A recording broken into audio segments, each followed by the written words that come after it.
we'll talk about farmers, or I can say seeds. Seeds determine crop productivity, farmer incomes, as well as national food security. The Seeds Act was implemented in 1966 in an era when seeds were publicly funded. Now let us understand, why does the government want to introduce a new bill? Hello and welcome to Prep Alpine, where current affairs meet clarity, context, and logic. No nonsense news, only high probability topics. In today's video, we'll talk about farmers, or I can say seeds. So, as you all know, that India wants to double the income of its farmers. And one important component of this framework or this goal are the seeds. Because seeds determine crop productivity, farmer incomes, as well as national food security. Yet, do you know that the act which governs the Seeds or the Seeds Act of India is approximately 60 years old? Yes. The Seeds Act was implemented in 1966 in an era when seeds were publicly funded, or you can say that the only participation in the seeds sector were of the public institutions. And in fact, the technologies that we see today, for example, transgenic traits, hybrid variety seeds, they were not available at that time. So, this entire framework of the Seeds Act of 1966, which is approximately 60 years old, has now become completely outdated. And in this context, the government has introduced the draft seeds bill. Now let us understand, why does the government want to introduce a new bill?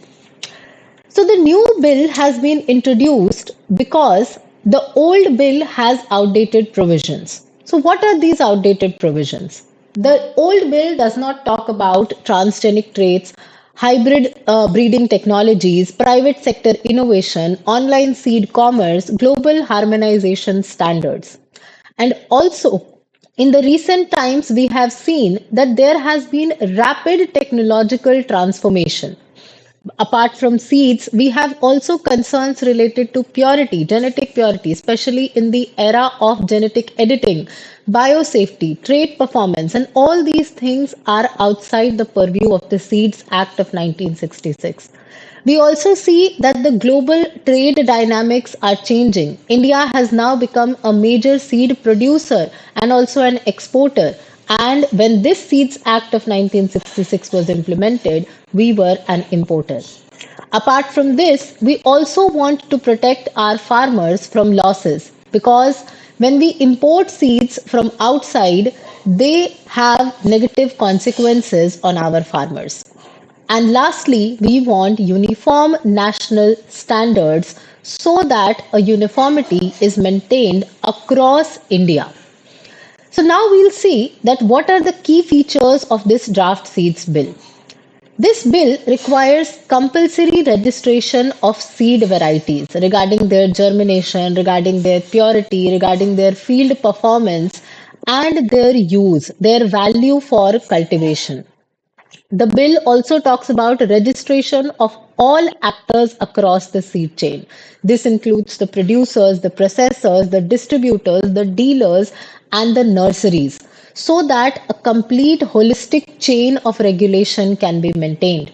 Next, the bill talks about protecting the farmers' rights, because we must not forget that these are the farmers who are the annadata of our society, who play a crucial role in the food security of India and are the agricultural backbone of the Indian economy.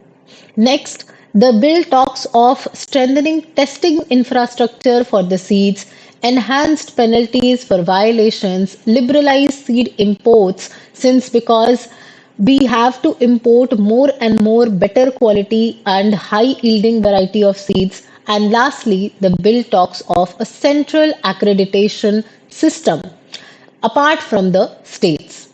But the question here is that there are concerns that have been raised. First of all, there is a fear of corporatization. Why? Because these strong registration requirements are difficult for small producers to meet. Suppose you're a small farmer, then you'll not be able to meet such big requirements. So it is being said that these registration requirements, very severe registration or stricter registration requirements, may favor the large companies. Next, it can lead to over centralization. Why? Because there is a central seed authority and the role of state seed authority has been limited. There is a threat to seed sovereignty. In fact, there is an overlap of the Protection of Plant Varieties and Rights Act, and there has to be a solution between them so that the conflict between the two is resolved. Then there is burden on small scale seed sellers.